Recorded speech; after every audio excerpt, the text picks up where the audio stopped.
اور یہ حقیقت بات ہے میرے بھائیوں، اس امت میں سیدنا ابوبکر صدیق رضی اللہ تعالیٰ عنہ کی مبارک ذات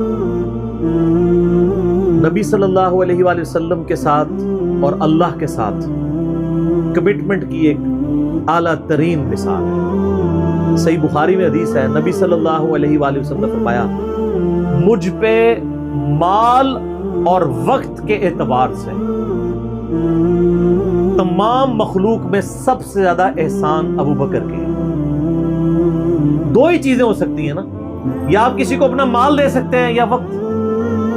وقت زندگی، آپ بھی وقت دے کے یہاں بیٹھے ہوئے ہیں، یا مال خرچ کریں گے یا وقت۔ ایون جو مال بھی آپ خرچ کر رہے ہیں وہ بھی وقت ہی ہوتا ہے، کیونکہ وقت لگا کے آپ نے مال کمایا ہوتا ہے۔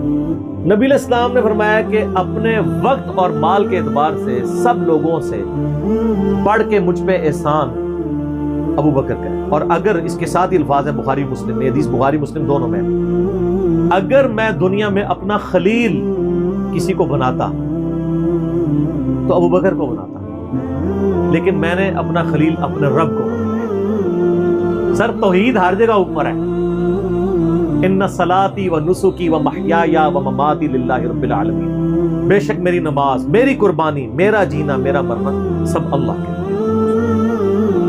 البتہ ابوبکر میرے دین کے اعتبار سے اور مودت کے اعتبار سے میرے دوست، میرے بھائی، لیکن خلیل اللہ کے۔ ایک نہیں، احسان یہ احسان ہی ہوگا نا، موسن ہی ہوگا نا، احسان بلا۔ ایک روایت ترمذی میں ہے، وہ ضعیف ہے، میں ساتھ بیان کر دوں۔ اس میں الفاظ ہے کہ میں نے دنیا میں ہر شخص کے احسان کا بدلہ اتار دیا سوائے ابوبکر کے۔ یہ روایت اصول محدثین پہ کمزور ہے، لیکن جو میں نے روایت بیان کی ہے نا وہ صحیح بخاری کی، وہ اس میں آلموسٹ فٹ ہی نہیں بیٹھتی۔ تو سیدنا ابوبکر صدیق رضی اللہ تعالیٰ نے کوئی موقع نہیں جانے دیا نبی علیہ السلام کے ساتھ اپنی کمٹمنٹ میں کہیں پہ بھی کمزوری نہیں دکھائی پوری زندگی۔ آپ کو پتہ ہے صحیح بخاری میں موجود ہے، عروہ ابن زبیر حضرت ابوبکر کا نواسہ کہتا ہے کہ میں نے عبداللہ بن عمر بن عاص سے پوچھا کہ نبی علیہ السلام پہ جو کافروں نے مصیبتیں ڈھائی تھیں ان میں سے کوئی مشکل وقت ہمیں بتائیں۔ احد کا وقت تو سب کو پتہ ہے، تو انہوں نے کہا مجھے وہ وقت یاد ہے کہ مکے کا دور تھا، تو عقبہ ابن ابی معیط، جس نے ایک دفعہ نبی علیہ السلام کے، صحیح بخاری مسلم میں آتا ہے کہ کندھے پہ اوجڑی لا کے اونٹ کی رکھ دی تھی، پھر سیدہ فاطمہ آئی اور انہوں نے ہٹائی۔ اس نے نبی علیہ السلام کے گردن میں ایک دفعہ چادر ڈالی، صحیح بخاری میں آتا ہے، اور اتنی زور سے کھینچی، گلا دبایا، قریب تھا کہ آپ کی مبارک آنکھیں باہر نکلا۔ اتنے میں سیدنا ابوبکر صدیق وہاں آئے اور انہوں نے اس کو مار کے ہٹایا، اور قرآن کی وہ آیت پڑھی، کیا تم ایک شخص کو صرف اس لیے مار دینا چاہتے ہو کہ وہ کہتا ہے کہ میرا رب اللہ ہے؟ واپس چلے جاؤ، ہمیں آپ سے کوئی جھگڑا نہیں کرنا۔ کیا تم اس کو نقصان پہنچاؤ گے جو یہ کہتا ہے کہ میرا رب ایک ہے؟ اور جب ہاشم قبیلے والے یہ بات سنیں گے تو کیا ہوگا؟ اس کا انجام جانتے ہو، ہزاروں لوگ مارے جائیں گے۔ اور پھر اس کے بعد جو حضرت ابوبکر کی پٹائی ہوئی وہ الگ چیز ہے، لیکن وہ اس لیول کے اوپر اپنی جان نثار کرنے کے لیے تیار ہو جاتے ہیں۔ غزوہ احد کے موقع پر صحیح بخاری میں آتا ہے کہ 12 بندے صرف نبی صلی اللہ علیہ وسلم کے ساتھ رہ گئے تھے 700 میں سے، اور ان 12 میں حضرت ابوبکر بھی شامل تھے، حضرت علی بھی تھے، حضرت عمر بھی تھے۔ اس وقت بھی کمٹمنٹ آپ دیکھ لیں، پیچھے نہیں بالکل ہٹے۔ ہر موقع پہ جہاں پہ قربانی کا موقع آیا پوری کمٹمنٹ کے ساتھ نبی صلی اللہ علیہ وآلہ وسلم کا ساتھ۔ حضرت عمر بن عاص کہتے ہیں، بخاری اور مسلم دونوں میں، نبی علیہ السلام نے مجھے ایک لشکر روانہ کیا تو اس لشکر کا امیر بنایا، تو مجھے یہ زوم ہوا کہ میں حضور کا بڑا لاڈلا ہوں۔ تو میں نے کہا یا رسول اللہ صلی اللہ علیہ وسلم، آپ کو لوگوں میں سب سے بڑھ کے محبوب کون ہے؟ تو فرمایا عائشہ سلام اللہ علیہ۔ تو میں نے کہا نہیں یا رسول اللہ، میں مردوں میں پوچھ رہا ہوں۔ تو کہا اس کا باپ ابوبکر۔ پوچھا اس کے بعد، کہا عمر۔ اور پھر کہتے ہیں میں حضور سے پوچھتا گیا، آپ نام لیتے کہ میرا نام کوئی نہیں لیا، پھر میں خاموش ہو گیا کہیں میں ان بندوں میں شامل ہی نہ ہوں۔ صحیح بخاری میں آتا ہے، عبداللہ بن عمر رضی اللہ تعالیٰ عنہ کہتے ہیں کہ ہم نبی علیہ السلام کی موجودگی میں یہ کہا کرتے تھے کہ رسول اللہ صلی اللہ علیہ وآلہ وسلم کے بعد سب سے افضل ابوبکر ہے، اور پھر عمر ہے، اور پھر عثمان ہے، اور اس کے بعد ہم صحابہ میں تفریق نہیں کیا کرتے تھے کہ کون کس سے اوپر ہے، ان تینوں کے اوپر۔ لیکن یہاں پہ میں ایک ٹیکنیکل مسئلہ آپ کو بتا دوں کہ جب کبھی بھی صحابہ میں فضیلت کی بات ہو رہی ہوتی ہے نا، تو وہ ایکسکلوڈنگ اہل بیت ہوتا ہے، کیونکہ صحابہ کرام بھی اہل بیت کو ایک الگ سے آئیڈینٹی تصور کرتے تھے، اور محدثین بھی، ورنہ تو ظاہر ہے کہ صحیح بخاری میں ہے، مسلم میں بھی، کہ فاطمہ میرے جگر کا ٹکڑا ہے، جس نے فاطمہ کو تکلیف دی اس نے مجھے تکلیف دی۔ سیدنا ابو بکر بھی کبھی یہ جرت نہیں کریں گے کہ کہیں کہ میں رسول اللہ کو فاطمہ سے بڑھ کے محبوب ہوں، کبھی بھی نہیں یہ جرت کریں گے۔ اس کے الٹ آپ کو حدیثیں بخاری مسلم میں مل جائیں گی، وہ ٹاپک الگ ہے۔ میں آپ کو ایک شرعی مسئلہ سمجھا رہا ہوں، محدثین کے ہاں، صحابہ کے ہاں جب کبھی بھی صحابہ کی فضیلت کی بات ہو رہی ہوتی ہے تو وہ ادر دین اہل بیت ہوتا ہے، یعنی اگر یہ فضیلت کی بات ہو رہی ہے تو اس میں حضرت فاطمہ، حسن و حسین، حضرت علی شامل نہیں ہے، وہ ہاں وہ الگ سے ہیں، وہ کیٹیگری الگ ہے، وہ اہل بیت کی کیٹیگری میں فال کرتی ہے۔ اور یہ اہل بیت کی کیٹیگری اتنی سٹرونگ ہے، آپ حدیث کی کتابوں میں دیکھیں گے کہ صحابہ کرام کے فضائل میں چیپٹر الگ ہے، اہل بیت پہ الگ ہے، اور امہات المومنین پہ الگ ہے۔ ایون امہات المومنین کو بھی اہل بیت سے الگ سے ذکر کیا جاتا ہے۔ اہل بیت کی ٹرم جو محدثین کے ہاں مانی جاتی ہے، اگرچہ امہات المومنین بھی اہل بیت ہیں، لیکن وہ اسپیسیفکلی سیدنا علی، حسن حسین اور سیدہ فاطمہ کی۔ تو یہ میں آپ کو کیٹیگری بتا دوں۔ تو بہرحال یہ خود مولا علی علیہ السلام کے بارے میں صحیح بخاری میں آتا ہے، محمد ابن حنفیہ نامی ایک عورت سے حضرت علی کا بیٹا تھا، اس کا نام تھا محمد۔ حضرت فاطمہ کی زندگی میں تو حضرت علی نے دوسری شادی نہیں کی، وہ صحیح بخاری مسلم میں آتا ہے، نبی اسلام نے ان کو منع کیا تھا، یہ ان کی خصوصیت تھی۔ بعد میں انہوں نے کچھ شادیاں کی، اس سے بھی اولاد ہوئی، جس میں حضرت سیدہ حنفیہ نامی ایک عورت تھی، ان سے ایک بیٹا تھا محمد ابن حنفیہ۔ صحیح بخاری میں آتا ہے حضرت ابوبکر کے فضائل کے چیپٹر میں کہ محمد ابن حنفیہ کہتا ہے کہ میں نے اپنے والد علی ابن ابی طالب سے پوچھا، ابا جان بتائیں رسول اللہ کے بعد اس امت میں سب سے افضل کون ہے؟ انہوں نے کہا ابوبکر۔ تو میں نے پوچھا اس کے بعد؟ فرمایا عمر۔ اور ان کا میں تیسری دفعہ میں نے سوچا کہ میں اگر پوچھا تو یہ عثمان کا نام لیں گے، تو میں نے کہا اس کے بعد تو آپ کا ہی نمبر ہوگا، لیکن وہ تو علی تھے نا۔ تو انہوں نے کہا کہ میں تو عام مسلمانوں میں سے وَمَنْ أَحْسَنُ قَوْلًا مِّمَّنْ دَعَا إِلَى اللَّهِ وَعَمِلَ صَالِحًا وَقَالَ إِنَّنِي مِنَ الْمُسْلِمِينَ۔ اس سے بڑھ کر کس کی بات ہو سکتی ہے جو لوگوں کو اللہ کی طرف بلائے، خود بھی نیک اعمال کرے، اور پھر بھی کہ میں عام مسلمانوں سے مسلمان ہوں، میں بھی مسلمان ہی ہوں، بہت بڑا پیر فقیر یا کوئی اپنے آپ کو ایکسٹراڈنری نہ ماننا شروع کر۔ اس حدیث میں بھی سیدنا ابو بکر صدیق رضی اللہ تعالیٰ عنہ کی فضیلت کو خود مولا علی نے بیان کیا۔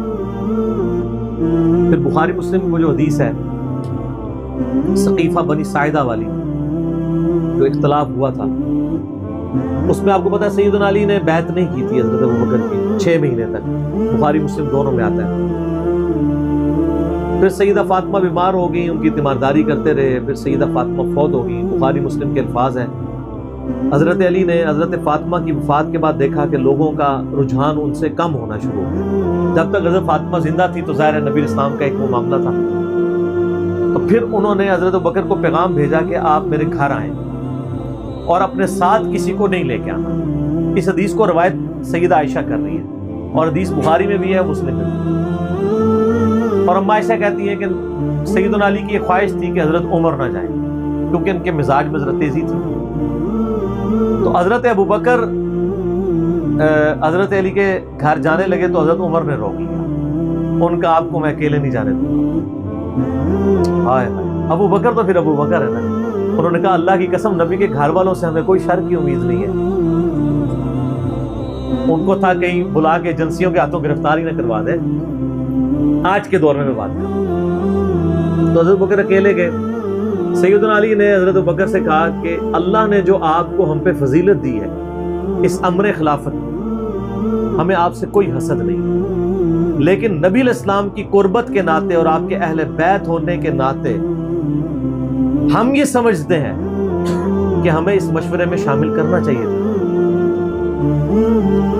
تو سیدنا ابوبکر نے رونا شروع کر دیا۔ رونے کا مطلب یہ تھا کہ انہوں نے اس چیز کو ایکسیپٹ کیا کہ یہ ٹیکنیکلی مسئلہ مس ہینڈل ہوا ہے، لیکن وہ کیوں ہوا وہ میں نے پورا 3 گھنٹے کا لیکچر ریکارڈ کروایا۔ مسئلہ 55B، وصی رسول کون ہے اور حدیث قرطاس کا تحقیقی جائزہ۔ جب رونا شروع کیا تو سیدنا علی نے کہا کہ بس اب میں آپ کی اعلانیہ بیعت کروں گا. بارے میں کہ آپ رسول اللہ کے خلیفہ ہیں. اپنا ہاتھ آگے بڑھائیں تاکہ میں بیعت کر سکوں. یہ ہے للہیت. ورنہ وہ کہتے ہیں کہ ابو بکر میں بیعت کرتا ہوں، باہر جا کے بتا دینا. یہ کام ہوتا تو اکڑ والا ہوتا، لیکن وہ تو علی تھے. اکڑ تو دور دور تک نہیں تھی، زہد تھا، عاجزی تھی، اللہ کا تعارف تھا. کہا میں اعلانیہ بیعت کروں گا آپ کی. آج کے ہوتے تو کہتے جی باہر جا کے آپ بتا دیں، میں ایک ٹویٹ کر دوں گا پیچھے سے کہ بس ہو گئی ہے ہمارا آپس میں. ظہر کے وقت بخاری مسلم کے الفاظ ہیں، سیدنا ابو بکر نماز کے بعد ممبر پہ چڑھے اور حضرت علی کے فضائل بیان کیے، اور پھر بیان کیا کہ ان کے بیعت نہ کرنے کی وجہ کیا تھی، اور پھر ممبر سے نیچے اتر آئے. پھر حضرت علی ممبر پہ چڑھے اور حضرت ابو بکر کے فضائل بیان کیے اور اپنے بیعت نہ کرنے کی وجوہات بتائیں، اور پھر اعلانیہ بیعت کی، اور حضرت علی ممبر سے اترے تو تمام مسلمان پھر حضرت علی سے خوش ہو گئے کہ انہوں نے اس مسئلے میں قربانی والا معاملہ ہے. تو یہ بھی ایک موقع تھا. اس میں الفاظ ہیں کہ حضرت ابو بکر کہتے ہیں اللہ کی قسم حضرت علی سے روتے ہوئے کہ مجھے نبی کے گھر والے اپنے گھر والوں سے بڑھ کے عزیز ہیں. اور آپ کو مزے کی بات بتاؤں، صحیح بخاری میں ایک کریٹیکل حدیث ہے حسن و حسین کے چیپٹر کے اندر، امام بخاری نے ڈالی ہے. وہ امہات المومنین کے چیپٹر میں نہیں ہے، حسن و حسین والے چیپٹر میں، کہ حضرت ابو بکر کہتے ہیں کہ رسول اللہ کے قرب کو ان کے اہل بیت کے قرب میں تلاش کرو. کون کہہ رہے ہیں؟ حضرت ابو بکر. اور اہل بیت سے مراد کون؟ سیدنا حسن و حسین. کیونکہ امام بخاری نے اس حدیث کو، حضرت ابو بکر کے قول کو، حضرت حسن و حسین والے چیپٹر میں لیا کہ محمد صلی اللہ علیہ وآلہ وسلم کی قربت کو ان کے اہل بیت کی قربت میں تلاش کرو. تو سیدنا ابو بکر صدیق رضی اللہ تعالیٰ عنہ کو نبی علیہ السلام سے نسبت رکھنے والی ہر چیز بڑی بڑھ کر محبوب تھی، چاہے وہ آپ کے اہل بیت ہوں یا آپ صلی اللہ علیہ وآلہ وسلم کی قریبی کو رشتہ دار ہوں. ہر معاملے میں اس لیے آپ دیکھیں نا، کمپرومائز آپ کو کہیں نظر نہیں آتا. سر بخاری میں آتا ہے کہ صلح حدیبیہ کے موقع پر حضرت عمر سے بھی تھوڑی سی مس ہینڈلنگ ہو گئی تھی. یا رسول اللہ ہم کیا حق پہ نہیں ہیں، پھر دب کے کیوں صلح کر رہے ہیں؟ حضور نے فرمایا کہ میں اللہ کا پیغمبر ہوں. پھر بھی تسلی نہیں ہوئی، حضرت ابوبکر کے پاس آئے، پھر حضرت ابوبکر نے ڈانٹا. یا عمر، وہ اللہ کے رسول ہیں، وہ وہی کرتے ہیں جو اللہ حکم دیتا ہے، تو وہ جو کچھ کہیں اسے بلا شک مان لو. کہ عمر وہ اللہ کے پیغمبر ہیں. اور حضرت عمر کہتے ہیں مجھے پوری زندگی اس چیز کا غم رہے گا کہ میں نے بڑی جرأت دکھائی. الٹیمیٹلی ثابت ہوا کہ صلح حدیبیہ والا جو معاملہ تھا وہ مسلمانوں کے حق میں شامل ہوا.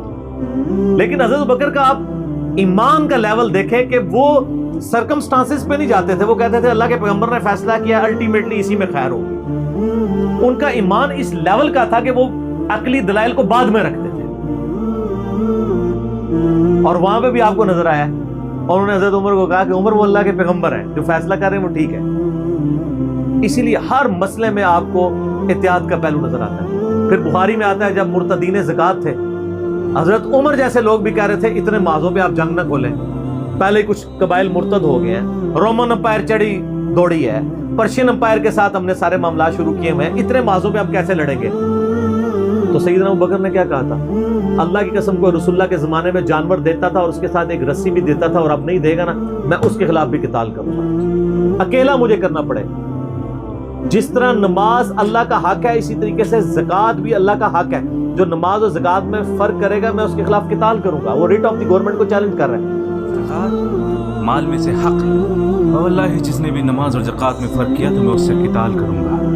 اور جو حصہ وہ رسول اللہ کو دیا کرتے تھے اگر اس میں کمی آئی میں پھر بھی ان سے قتال کروں گا. اور اگر انہوں نے معاشرے سے غداری کری. حضرت عمر کے الفاظ ہیں بخاری میں کہ اللہ تعالیٰ نے ابو بکر کا سینہ کھول دیا تھا اس مسئلے میں، اور ابو بکر کی باتیں سن کے ہمارا سینہ بھی کھل گیا. حالانکہ پورے صحابہ ایک طرف کھڑے تھے، ابو بکر ایک طرف کھڑے ہوئے تھے. ان کی جو نبی علیہ السلام سے کمٹمنٹ تھی نا وہ ان کو ہٹنے نہیں دیتی تھی. صحیح بخاری میں آتا ہے، آپ کو پتہ ہے لشکر اسامہ کے اوپر بڑے بڑے صحابہ نے اعتراض کیا کہ یہ اسامہ تو کل کا بچہ ہے، 15-16 سال کا، اتنے سینئر صحابہ اس کے انڈر لگا دیے ہیں. نبی علیہ السلام نے وفات کی وصیت کی تھی کہ لشکر اسامہ بھیجنا ہے، اور رومن امپائر کیونکہ انہی کے باپ شہید ہوئے تھے نا، زید ابن حارثہ غزوہ موتا کے اندر. اب جب وفات نبی علیہ السلام کی وفات ہوئی تو پھر لوگوں کو آ کے لوگ مشورے دے رہے ہیں حضرت ابوبکر کو کہ اب تو آپ نے ڈیسیژن کرنا ہے تو اسامہ کو چینج کر دیں. ہائے ہائے. انہوں نے کہا میں اسامہ کو جس کو نبی علیہ السلام نے امیر مقرر کیا میں اس کو چینج کروں؟ یہ ہو بھی نہیں سکتا. یہ ان کی کمٹمنٹ کا لیول تھا. تراویح کی جماعت نہیں شروع کرائی سر, کمٹمنٹ کا لیول دیکھیں. نبی علیہ السلام نے نہیں کرائی, میں نے بھی نہیں کرانی. حضرت عمر نے بھی 3 سال نہیں کی, بعد میں کروائی, لیکن اس میں ساتھ ہی انہوں نے, صحیح بخاری میں موجود ہے کہ اس سے افضل یہ ہے کہ جو رات کے آخری پہر میں اٹھ کے کوئی گھر میں نماز پڑھ لے. یہ صرف جواز کی حد تک. لیکن حضرت ابوبکر کی اطاعت کا لیول آپ دیکھیں, انہوں نے تراویح کی جماعت بھی نہیں شروع کروائی کہ نبی علیہ السلام نے نہیں کروائی, میں کیوں کرواؤں. بخاری میں الفاظ ہیں, اما عائشہ کہتی ہیں نبی علیہ السلام نے جب وہ ڈانٹ دیا تھا نا اور کہا تھا گھروں میں نماز پڑھو, تو معاملہ اسی طرح ہی رہا. پھر حضرت ابوبکر نے بھی پوری زندگی کسی کو تراویح پہ نہیں ابھارا, سب لوگ اپنی اپنی پڑھتے تھے. حضرت عمر کے بھی 3 سال گزرے. میں آپ کو یہ بتانا چاہ رہا ہوں کہ حضرت ابوبکر کسی معاملے میں رسول اللہ صلی اللہ علیہ وسلم کو کراس نہیں کرتے تھے. میری اپنی زندگی کا نچوڑ ہے, آپ اختلاف بھی کر سکتے ہیں. میں نے علمی دلائل کے ساتھ یہ چیز لرن کی ہے کہ خلفائے راشدین میں 2 بندے ایسے ہیں جنہوں نے کسی جگہ ایک رتی برابر بھی رسول اللہ صلی اللہ علیہ وسلم سے ہٹنے کی کوشش نہیں کی ہے. ایک حضرت ابوبکر اور دوسرے حضرت علی. حضرت عمر اور عثمان کی زندگی میں آپ کو کئی واقعات ایسے ملیں گے کہ انہوں نے اجتہاداً کچھ ایسے کام کیے ہیں جو بعد میں ان کو ریورس کرنے پڑے ہیں. انہوں نے اپنے اجتہاد سے کیے, ان کا معاملہ اللہ کے سپرد. لیکن حضرت ابوبکر اور حضرت علی جو تھے, یہ 2 پرسنالٹیز ایسی تھیں کہ ان میں جو سنت کو فالو کرنے کی کمٹمنٹ تھی نا, وہ ایسی تھی کہ وہ اپنی عقل کو دوسرے نمبر پہ رکھتے تھے. ابو داؤد میں حدیث نہیں, حضرت علی کہتے ہیں اگر عقل پہ ہی جانا ہوتا نا تو میں پاؤں کے نیچے کا مسا رکھتا موزوں پہ, کیونکہ وہ گندا تو وہ ہوتا ہے ایسا. لیکن سنت کہتی ہے اوپر, کہتا اوپر پہ. حج تمتع ایون صحیح بخاری میں آتا ہے جب قرآن جمع کرنے کی باری آئی تو کس نے مخالفت کی؟ حضرت ابوبکر نے. میں وہ کام کیوں کروں جو رسول اللہ نے نہیں کیا؟ پھر صحابہ سے ڈیبیٹ ہوئی, الٹیمیٹلی حضرت ابوبکر صدیق قائل ہوئے. ان کا پہلا جواب ہمیشہ ہوتا تھا نا, نبی نے نہیں کیا, نہیں کرنا. اب میرے ساتھ بحث کرو, قائل ہوں گا اور دیکھوں گا کیا رسول اللہ کی منشا اس میں شامل تھی تو میں ایگری کروں گا, ادروائز نہیں. اسی وجہ سے حج تمتع پہ بھی پابندی نہیں لگائی. حضرت عمر نے لگائی, بعد میں ریورس کرنی پڑی. حضرت عثمان نے بھی لگائی, پھر ریورس کرنی پڑی, صحیح بخاری میں آتا ہے. حضرت علی نے مخالفت کی. لیکن حضرت ابوبکر کی زندگی میں آپ کو سنت کے ساتھ کمٹمنٹ کا یہ لیول ملے گا, کبھی ان کو کوئی ڈیسیژن ریورس نہیں کرنا پڑا.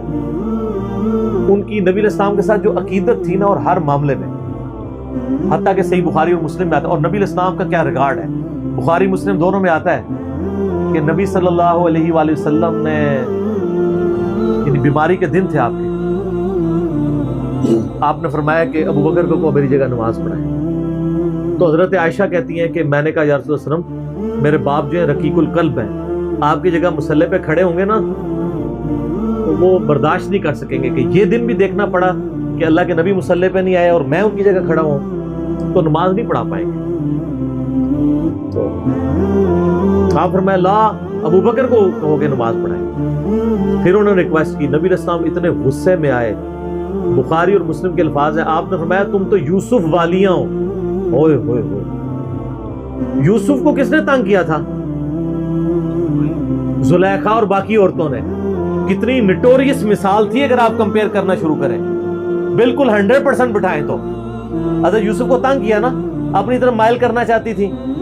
یہاں پہ وہ والا نیگیٹو پہلو نہیں تھا, لیکن یہاں پہ نبی علیہ السلام نے اپنی بیویوں کو کیا کہا, تم بھی یوسف والیاں ہو. جس طرح ان عورتوں نے یوسف کو اپنی مرضی کے مطابق چلانے کی کوشش کی تھی, تم مجھے اپنی مرضی کے مطابق چلا رہی ہو. ابوبکر کو کہو کہ نماز پڑھائیں. اتنی کمٹمنٹ. پھر انہوں نے نماز پڑھائی. صحیح بخاری میں آتا ہے, اما عائشہ کہتی ہیں حضور اپنی وفات کے دنوں میں کہتے تھے, عائشہ میرا ارادہ ہے میں تیرے بھائی عبد الرحمن بن ابی بکر اور تیرے باپ ابی قحافہ ان کی یعنی کنیت تھی, اس کو بلاؤں اور ان کو میں لکھ دوں. مجھے خطرہ ہے کہ میرے بعد کوئی ڈیمانڈ کرے گا, لیکن اللہ اور میری امت ابوبکر کے علاوہ کسی کے لیے راضی نہیں ہوگی. یہ تو بعد میں پتہ چلا نبی علیہ السلام اشارتاً کیا بات کر رہے تھے, امر خلافت. اس حدیث کے تحت میں نے 55B مسئلے میں بتایا کہ نبی علیہ السلام اگر اپنی زندگی میں کسی کو خلیفہ نامزد کرتے تو حضرت ابوبکر کو کر کے جاتے، کیونکہ نبی علیہ السلام بادشاہ نہیں تھے، اللہ کے پیغمبر تھے۔ آپ اپنے خاندان میں کبھی بھی یہ معاملہ نہیں کر سکتے، اور یہ بات صحابہ کرام کو پتہ تھی۔ لیکن جب اللہ نے آپ کو گارنٹی دی کہ اللہ اور میری امت ابو بکر کے علاوہ کسی پہ راضی نہیں ہوگی، تو پھر نبی علیہ السلام نے اس مسئلے کو ان اٹینڈڈ چھوڑ۔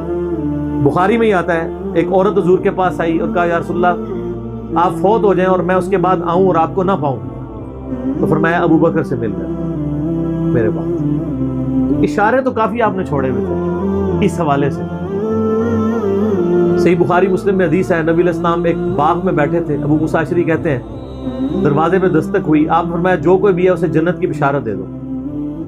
کہا دروازہ کھولا سیدنا ابو بکر، میں نے کہا رسول اللہ صلی اللہ علیہ وسلم نے جنت کی بشارت دی، تو انہوں نے کہا تکبیر بلند کی اور اللہ کا شکر ادا کیا، اللہ اکبر کبیرہ والحمدللہ کثیرہ۔ نبی علیہ السلام کنویں کی منڈیر پہ بیٹھے ہوئے تھے، آپ نے ابو بکر کو اپنی دائیں جانب بٹھا لیا ٹانگیں لٹکا کے، وہ جو پرانے زمانے میں بڑے کنویں ہوتے تھے نا، چھوٹی سی دیوار باہر نکلی ہوئی ہوتی۔ پھر تھوڑی دیر بعد دستک ہوئی، آپ فرمایا اب بھی جو آتا ہے جنت کی بشارت دے دو۔ دروازہ کھولا سیدنا عمر، ان کو بشارت دی، انہوں نے بھی پھر اللہ کی حمد اور تکبیر بلند کی۔ پھر تیسری دفعہ دستک ہوئی، فرمایا اب جو کوئی ہے اسے جنت کی بشارت دو، لیکن ان مصیبتوں اور پریشانیوں کے ساتھ جو اسے آئیں گی۔ دروازہ کھولا تو سیدنا عثمان تھے، انہوں نے اللہ کی حمد بیان کی اور کہا میں اللہ کی پناہ میں آتا ہوں ان فتنوں سے اور پریشانیوں سے جسے مجھے اس کا سامنا کرنا۔ حضرت عمر کو حضور نے بائیں جانب بٹھا لیا، اب دائیں اور بائیں جگہ ختم ہو گئی تھی، تو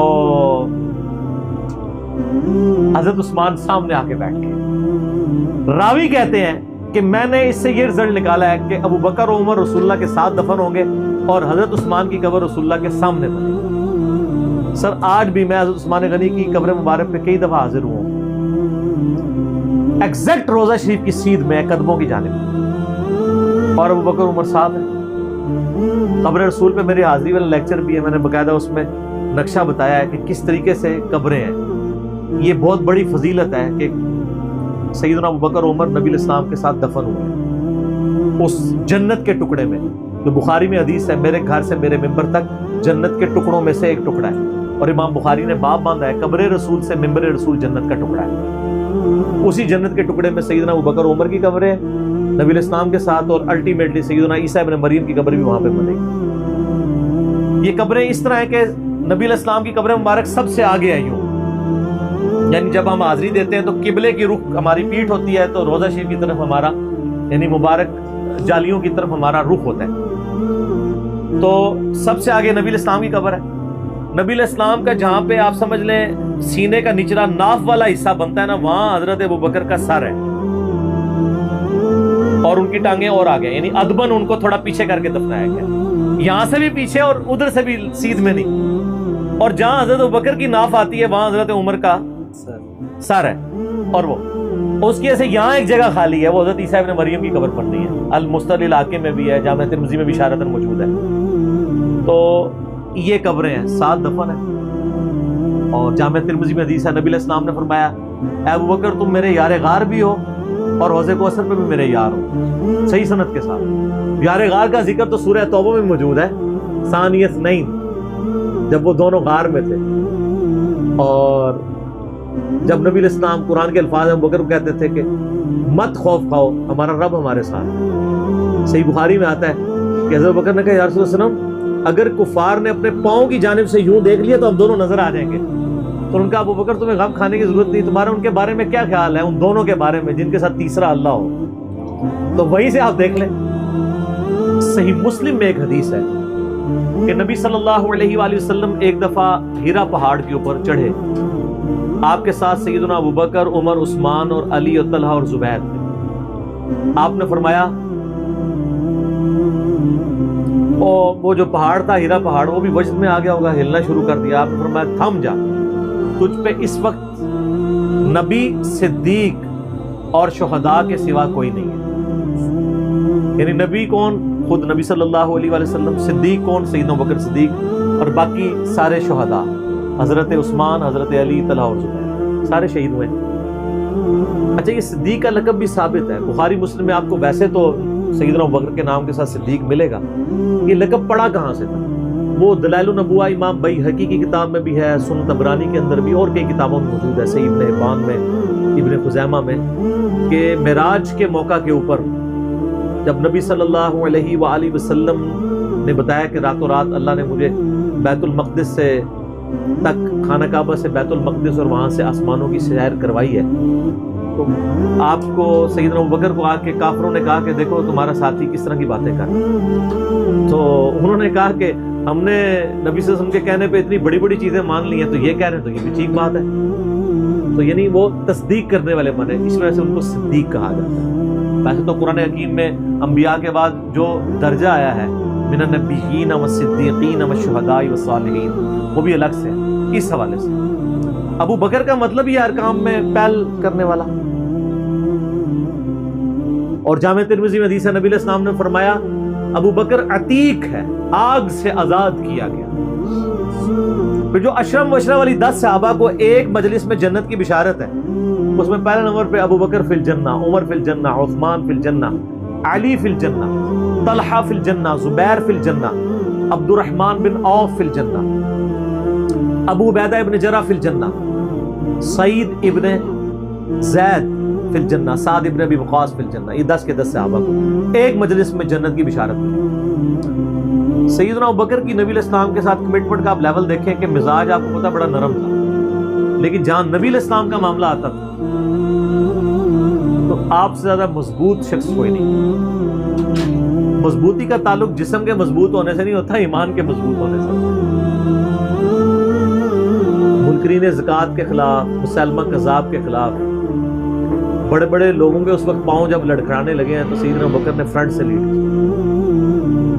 عرب قبائل جو مرتد ہوئے تھے، عرب کی سرزمین میں جتنے فتنے ہیں 2 سال میں حضرت ابوبکر نے دبا دیے ہیں۔ حضرت عمر اس وقت خلیفہ بنے جب عرب کے فتنے ختم ہو چکے تھے، بلکہ اپنے دور میں ہی سیدنا ابوبکر نے رومن اور پرشین امپائر کی طرف بھی وہ سر عمر سیریز دیکھ لو نا، پھر سب کو پتہ چل جائے گا، بھیج دیے تھے کام، سٹیبل کیا عرب کی سرزمین۔ جنگ یمامہ ہوئی مسلمہ کذاب کے خلاف سیدنا ابوبکر کے دور میں، ان کے پاؤں کہیں لڑکھڑائے نہیں۔ صدیق رضی اللہ تعالیٰ عنہ کی کمٹمنٹ نبی علیہ السلام کے ساتھ، اور پھر آپ دیکھیں کہ صحابہ میں سب سے زیادہ مضبوط اعصاب کا مالک حضرت ابوبکر تھے۔ صحیح بخاری میں آتا ہے جب نبی علیہ السلام کی وفات ہوئی تو حضرت عمر نے تلوار نکال لی کہ میں اس کی گردن کاٹ دوں گا، جو کہے گا کہ نبی علیہ السلام فوت ہو گئے۔ اللہ تمہاری زبانیں کاٹ دے گا جس نے بھی یہ کہا کہ رسول اللہ صلی اللہ علیہ وسلم نہیں رہے۔ نہ، ان کا یہ عقیدہ تھا کہ جس طرح موسیٰ علیہ السلام 40 دن کے لیے کوہ طور پہ گئے، نبی علیہ السلام بھی ڈورمنٹ پوزیشن میں چلے گئے، واپس آ جائیں گے، کیونکہ انہوں نے نبی علیہ السلام سے سنا تھا کہ رومن اور پرشین امپائر گرے گی، تو وہ یہ فورس ہی کرتے تھے ابھی تو کیسرو کسرا کی جنگیں ہم نے لڑی نہیں ہیں، تو حضور اس سے پہلے کیسے دنیا سے جا سکتے ہیں؟ لیکن اللہ نے تو آپ کو پروفٹ بنوانا تھا نا، کہ آپ کے جانے کے بعد فتوحات کروانی تھی، تاکہ پتہ چلے کہ پیچھے اللہ کھڑا ہے۔ اپنی زندگی میں تو بڑے بڑے بادشاہوں نے فتوحات کی ہیں، نبی علیہ السلام کی تو دعوت کا کلائمیکس حضرت ابوبکر اور پھر حضرت عمر عثمان و علی کے دور میں جا کے ہوا ہے، جبکہ عرب قبائل بھی مرتد ہو گئے ہیں، تب بھی اللہ کے پیچھے سپورٹ تھی۔ والذی ارسل رسولہ بالہدی ودین الحق لیظہرہ علی الدین کلہ ولو کرہ المشرکون۔ اللہ نے اس کو دین کو غالب کرنا تھا۔ تو بخاری کے الفاظ ہیں، حضرت عمر نے کہا میں اس کی گردن اتار دوں گا۔ حضرت ابوبکر آئے، انہوں نے حضرت عمر کو دیکھا، اگنور کر کے سیدھا حجرہ عائشہ میں گئے، نبی علیہ السلام کے مبارک کفن کو ہٹا کے آپ کے ماتھے پہ بوسہ دیا اور کہا یا رسول اللہ، اللہ آپ پہ 2 موتیں جمع نہیں کرے گا، ایک موت تو سب کے نصیب ہے، اب تو ہمیشہ کی زندگی آپ کو اللہ نے آخرت کی دے دی ہے۔ اور پھر باہر نکلے، حضرت عمر کو کہا کہ عمر بیٹھ جاؤ، حضرت عمر نے بات نہیں سنی، تو حضرت بکر ممبر کی طرف چڑھے، ممبر پہ چڑھے اور لوگوں سے کہا کہ عمر کو اس کے حال پہ چھوڑ دو۔ حدیث کے الفاظ ہیں کہ لوگ حضرت بکر کا ریگارڈ باقی اصحاب سے زیادہ کرتے تھے، حضرت عمر کو تنہا چھوڑ کے لوگ حضرت ابوبکر کی طرف متوجہ ہو گئے۔ پہلے وہ جو سارا میلہ ان کے گرد لگا تھا شفٹ ہو گیا، تو انہوں نے حمد و صلات کے بعد ان کا اما بعد فمن کان یعبد محمدا فإن محمد قد مات فوق عباده أما بعد أما بعد فإنه من كان يعبد إن محمدا قد مات. سر کلیجے پہ کتنا بڑا پتھر رکھا ہوگا حضرت بکر نے جملہ بولتے ہوئے کہ جو محمد کی عبادت کرتا تھا وہ جان لے کہ محمد کو موت ہوگی. ومن کان یعبد اللہ، اور جو اللہ کی عبادت کرتا ہے وہ جان لے ان اللہ حی لا یموت، اللہ زندہ ہے، اللہ کو کبھی موت نہیں. أنا يعبد الله حي فإن الله حي. کیا توحید کی تعلیمات ہیں. حضور کی میت کے اوپر حضور کے فضائل نہیں بیان ہو رہے، توحید بیان ہو رہی ہے. Point to be noted. کیوں؟ سر پہلے بھی انسانیت نے رسک لیا. دنیا کا سب سے بڑا شرک ایک پیغمبر کے نام پہ تو کھڑا ہوا ہے، عیسیٰ ابن مریم کے نام پہ. نبی علیہ السلام کو عیسیٰ ابن مریم نہیں اللہ نے بننے دیا. ایسے تربیت یافتہ وہ صحابہ جو کل تک آپ کے وضو کا پانی نیچے نہیں گرنے دے رہے تھے، آج وفات پہ کھڑے ہو کے فرضی خطبہ دے رہے ہیں. جو محمد کی عبادت کرتا تھا جان لو محمد کو موت آ، جو اللہ کی عبادت کرتا تھا جان لو اللہ زندہ ہے. پھر آیت بھی پڑھی، صرف فرضی جملہ نہیں بولا. آپ تو کہہ رہے ہیں شرک ختم ہو گیا، حضرت بکر جب شروع نہیں ہوا تھا اس وقت بھی کہہ رہے تھے کہ نبی علیہ السلام کو کسی نے خدا نہیں بنا.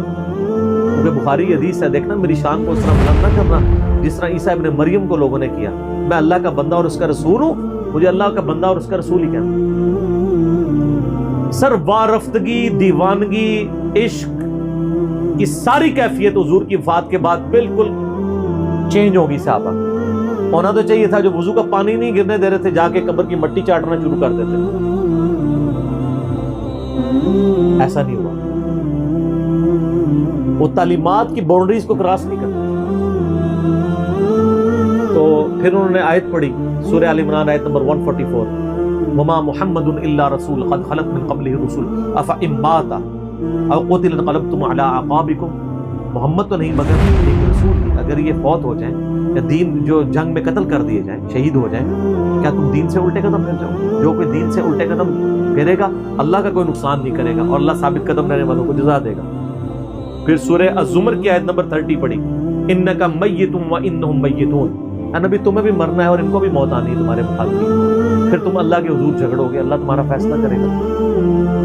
یہ سیدنا ابوبکر کی حضور کی وفات کے وقت استقامت. پھر جھگڑا کھڑا ہو گیا حضور کو دفنانا کدھر ہے.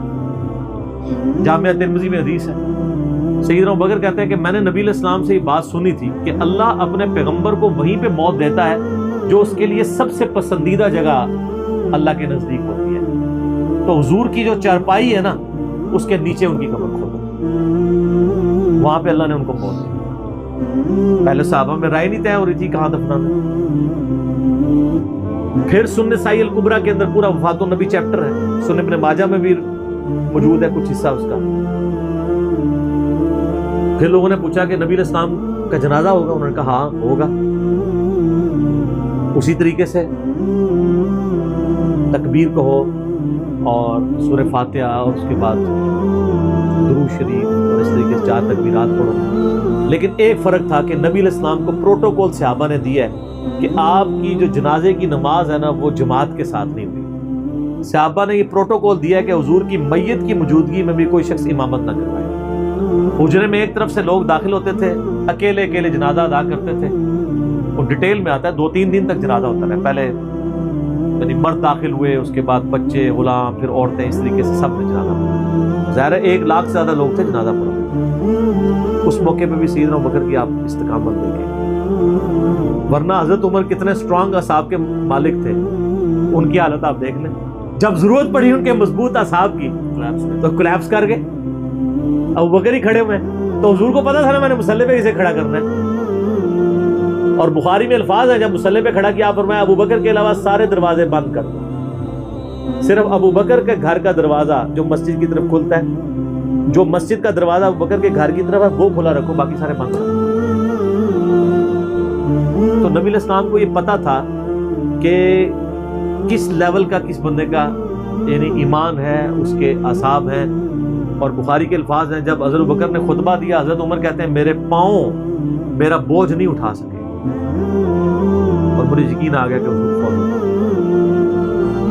یہاں قرآن و حدیث سن کے کسی کے کان پہ جوں تک نہیں رنگتی، وہاں پہ حضرت ابوبکر کا خطبہ اور آیات سن کے حضرت عمر کہہ رہے ہیں کہ میرے پاؤں میرا بوجھ نہیں اٹھا سکے کہ یہ تو واقعی تو قرآن کی آیت، اور اس میں بخاری مسلم صحیح بخاری میں الفاظ ہیں کئی دن تک ہم جب بھی صحابہ ایک دوسرے کو ملتے تھے تو یہی آیت سنایا کرتے تھے، وما محمد الا رسول قد خلت من قبلہ الرسل افئن مات او قتل انقلبتم علی اعقابکم، کہ محمد تو نہیں مگر ایک رسول، انہیں بھی تو موت آنی ہے، تاکہ ہمیں یہ یقین آ جائے کہ حضور دنیا سے چلے۔ تو یہ صحابہ کرام علیہم رضوان کی نبی علیہ السلام کے ساتھ عقیدت تھی، اور سیدنا ابوبکر آپ کو بالکل سب اول میں نظر آئیں گے، ٹاپ آف دا لسٹ، معاملات کو ہینڈل کرنے میں، چیزوں کو بالکل من و سنت کے مطابق ڈھالنے میں، اور ہر معاملے میں رجوع لانے کے اوپر، اور اہل بیت کے ساتھ کمٹمنٹ کے اوپر، ہر مسئلے میں آپ کو حضرت ابوبکر صدیق کی قربانیاں ٹاپ آف دا لسٹ نظر